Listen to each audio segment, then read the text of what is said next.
এইমাত্র আমি খবর নিলাম, ঢাকায় শাহবাগে শিক্ষকরা আন্দোলন করছিল, সেখানে তারা গুলি চালিয়েছে, ১৯ জন গুলিবিদ্ধ আহত, ৫৬ জনকে গ্রেপ্তার করে নিয়ে গেছে। শিক্ষক সমিতির সভাপতি সহ সবাইকে গ্রেপ্তার করে নিয়ে গেছে। শিক্ষকরা তাদের দাবি নিয়ে এসছে, ঠিক আছে, আলোচনা করে সমাধান করুক। সেই নারী পুরুষ নির্বিশেষে শিক্ষকদের উপরে এই জুলুম অত্যাচারকে আমরা তীব্র নিন্দা জানাই, ঘৃণা জানাই, এবং যারা এই সমস্ত হামলা করেছে, গুলি করেছে, তাদের শাস্তি দাবি করি। এবং আমার মনে হয় এটা সকল শ্রেণী পেশা যারা আছে প্রত্যেকের প্রতিবাদ করা উচিত। এর আগে প্রাইমারি স্কুলের শিক্ষকরা যখন আন্দোলন করলো, সেই ছোট্ট শিশু বাচ্চা কোলে ওই অবস্থায় গরম পানি মারল। মাদ্রাসার শিক্ষকরা আন্দোলন করলো, সেখানে গুলি করে 2টা লাশ গুম করে ফেললো। এই যে মুন্সিগঞ্জে আমাদের এক নেতা বললেন তার ছেলেকে ধরে নিয়ে গেছে, আর তার লাশটাও পেল না, তাকে গুম করে ফেলেছে। আজকে আবু সাইদ থেকে শুরু করে যতগুলি হত্যাকাণ্ড ঘটেছে, এগুলি তো ইউনুসের মেটিকুলাস ডিজাইনের মাধ্যমে করা।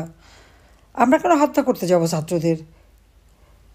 জুলাই 15 তারিখ পর্যন্ত যখন ওরা আন্দোলন করছে, তাদের গায়ে একটা টোকাও লাগতে দেয়নি। যখন এরা আগুন দিয়ে পোড়াতে শুরু করলো ঘর বাড়ি, মেট্রো রেল সব, এমনকি পদ্মা সেতুতে যেহেতু হামলা করছে, ফ্লাইওভার, বিটিভি ভবন, সেতু ভবন, সড়ক ভবন সব নাকি আমি করিয়েছি। তা আমি যদি করাই, তাহলে এই যে তাদের সমন্বয়ক, তারপরে শিবিরের এবং জামাতের নেতা, ঢাকা দক্ষিণের জামাতের সেক্রেটারি তো বলেই দিল যে গণভবনকে তারা আসতে চেয়েছিল আমাকে টার্গেট করে, কারণ আমাকে না মারলে নাকি তাদের ক্ষমতায় থাকা যাবে না। সেই উদ্দেশ্যে আসছে, তো সে স্পষ্ট বলে দিচ্ছে।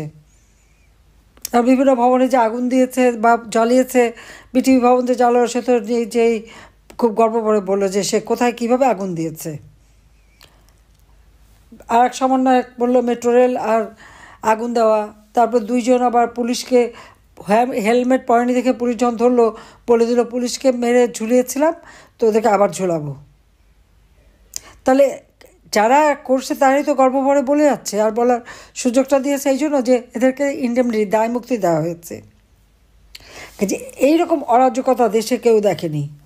আর আওয়ামী লীগের যে নেতাকর্মী, আমাদের প্রত্যেকের বিরুদ্ধে মামলা, এখানে মানে নারী পুরুষ নির্বিশেষে সবাই, এমনকি ছোট শিশু পর্যন্ত, 13 বছরের ছেলে, 14 বছরের ছেলে, তাদেরকেও ধরে নিয়ে যায়, তাদেরকেও মামলা দিয়ে দেয়।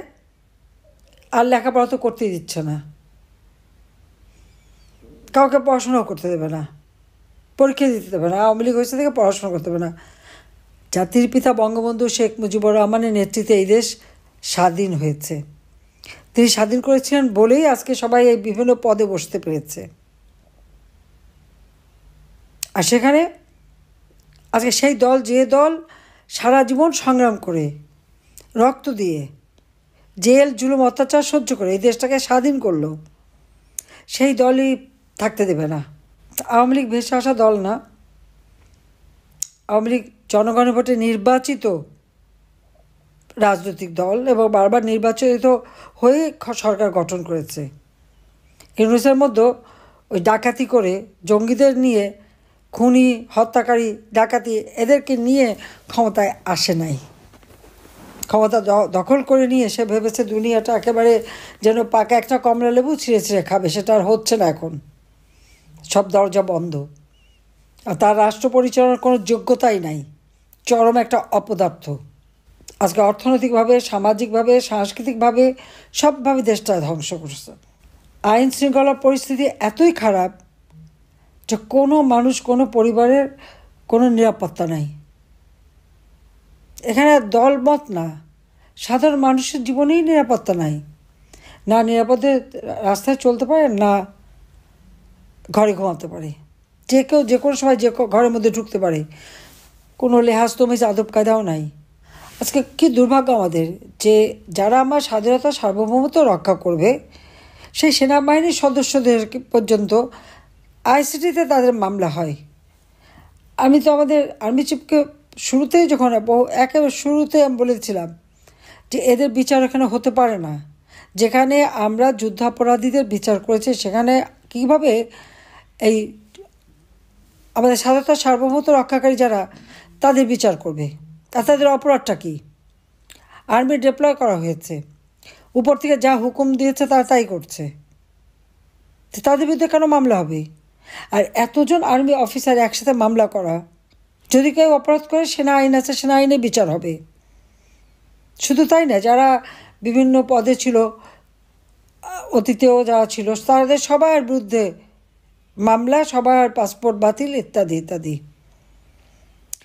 পুলিশে তো মেরে পা বেঁধে ঝুলিয়ে ঝুলিয়ে থানা 460টা থানায় আগুন দিয়ে পুড়িয়ে পিটিয়ে মেরে পা বেঁধে ঝুলিয়ে তাদেরকে ধ্বংস করেছে। এখন অবৈধ অস্ত্র ছড়াছড়ি, এবং এই অবৈধ অস্ত্র কত মানুষের হাতে। কয়েকটা মানে শিক্ষা প্রতিষ্ঠান এবং মাদ্রাসা আছে যেখানে তার অস্ত্রের ভাণ্ডার। কিন্তু আমি বিশ্বাস করি শক্তিশালী জনতার কাছে এই অস্ত্র কিছুই না। এটা আমাদের মাথায় রাখতে হবে। অস্ত্র তো মানুষকেই চালাতে হয়। আমরা তো আন্দোলন সংগ্রাম সবসময় করেছি।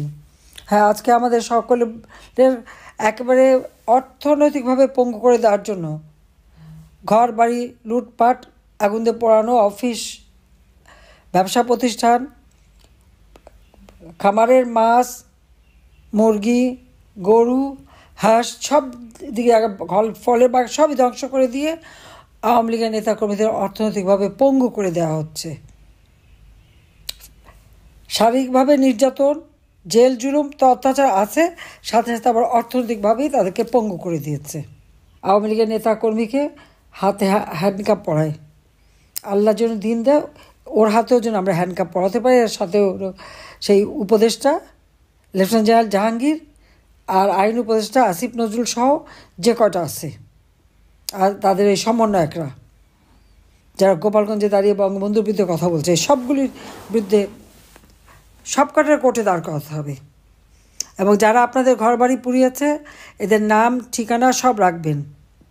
আমাদের ওরকম অবৈধ অস্ত্রও নেই, আমাদের কিছু নেই, কিন্তু আমাদের জনতা আছে, আমাদের জনতা আছে, এটা মাথায় রাখতে হবে। তবে আমি একটা আশার কথা বলি যে আমাদের যারা জেল খেটে একবার এসেছে তারা কিন্তু এখন খুবই শক্তিশালী এবং সাহস হয়ে গেছে। কাজে এখানে আমাদের সকলকে এক হতে হবে, রুখে দাঁড়াতে হবে।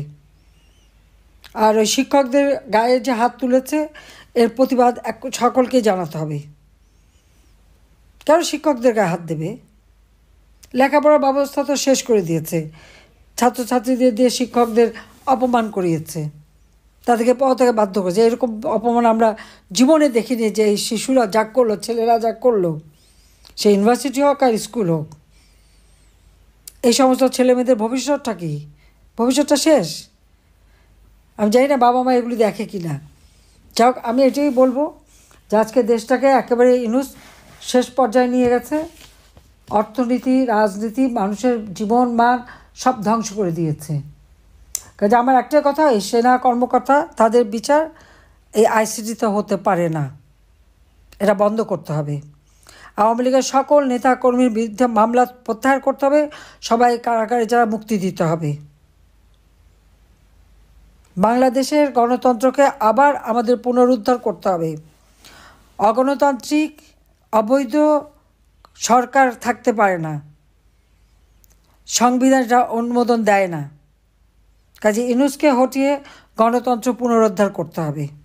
শিক্ষকদের যারা লাঞ্ছনা করেছে তাদের এবং আজকে গুলি করেছে তাদের বিচার করতে হবে। শিক্ষকদের যাদের গ্রেপ্তার করেছে অবিলম্বে মুক্তি দিতে হবে। আর আওয়ামী লীগের নেতা কর্মীদের এভাবে এই অত্যাচার যারা করেছে তাদেরও বিচার হবে। কাজে সকলকেই আমাদের 13 তারিখের যে কর্মসূচি সেটা সফল করতে হবে, লকডাউন কর্মসূচি, এবং সাথে ইউনূসকে পদত্যাগ করতে বাধ্য করতে হবে এবং তার হাত থেকে দেশকে রক্ষা করতে হবে। তার জন্য যা কিছু আছে যেভাবে হোক সবাইকে ঐক্যবদ্ধ থাকতে হবে। আর যাদের কাছে অবৈধ অস্ত্র আছে সেই অস্ত্র উদ্ধার করতে হবে। এবং সারা বাংলাদেশের মানুষকে আমি আহ্বান করব যে আপনাদের উপর যারা জুলুম করেছে, অত্যাচার করেছে, তাদেরও ঘর বাড়ি আছে, ব্যবসা প্রতিষ্ঠান আছে, সবই আছে। আর যে সমস্ত পুলিশের যারা আজকে নির্যাতন চালায়, তাদেরও তো আগামী দিনে চাকরি করতে হবে, সেটার জন্য তারা মনে রাখে, এবং তাদেরও পরিবার পরিজন আছে। ওরা তো মেরে পা বেঁধে ঝুলিয়েছে, বলেছে আগামীতেও ঝুলাবে। তো যারা পা বেঁধে ঝুলাতে চায় ওই তাদের দাবিদারিই করবে তারা। তাই এদের ভবিষ্যৎটা কী? তাই যে সবাইকে আজকে ঐক্যবদ্ধ হয়ে নামতে হবে, কারণ এইভাবে একটা দেশকে ধ্বংসের দিকে আমরা যেতে দিতে পারি না। সবাই ভালো থাকবেন, সুস্থ থাকবেন, এবং কর্মসূচি বাস্তবায়ন করবার জন্য যা যা করা তাই করতে হবে। কারণ মুন্সিগঞ্জ একটা গেটওয়ে, এটা মাথায় রাখতে হবে। তো সবাইকে আমি ধন্যবাদ জানাই। ইনশাল্লাহ জনতার জয় হবেই হবে। এর থেকেও খারাপ অবস্থা আমরা সবসময় আন্দোলন করেছি, সবসময় আমরা সফলতা নিচ্ছি, গণতন্ত্র প্রতিষ্ঠা করেছি, বাংলাদেশের মানুষের আর্থসামাজিক উন্নতি আমরা করে এটা আমরা দেখেছি যে একমাত্র আওয়ামী লীগই পারে এই দেশের উন্নতি করতে, আর কেউ পারে না। একমাত্র আওয়ামী লীগই পারে এবং আওয়ামী লীগই পারবে। স্বাধীনতা এনেছি, অর্থনৈতিকভাবে উন্নতি করেছি, দেশের মানুষের অন্ন, বস্ত্র, বাসস্থান, চিকিৎসা, শিক্ষার ব্যবস্থা করেছি, দেশের মানুষের জীবনমান উন্নত করেছিলাম, সারা বিশ্বে বাংলাদেশের একটা মর্যাদায় নিয়ে গিয়েছিলাম। সেই মর্যাদাটা এই সুদখোর, খুনি, জঙ্গি, ফ্যাসিস্ট ইউনূস ধ্বংস করে দিয়েছে। এই দেশকে আবার আমাদের পুনরুদ্ধার করে গণতন্ত্র প্রতিষ্ঠার মাধ্যমে দেশকে আবার উন্নত করতে হবে।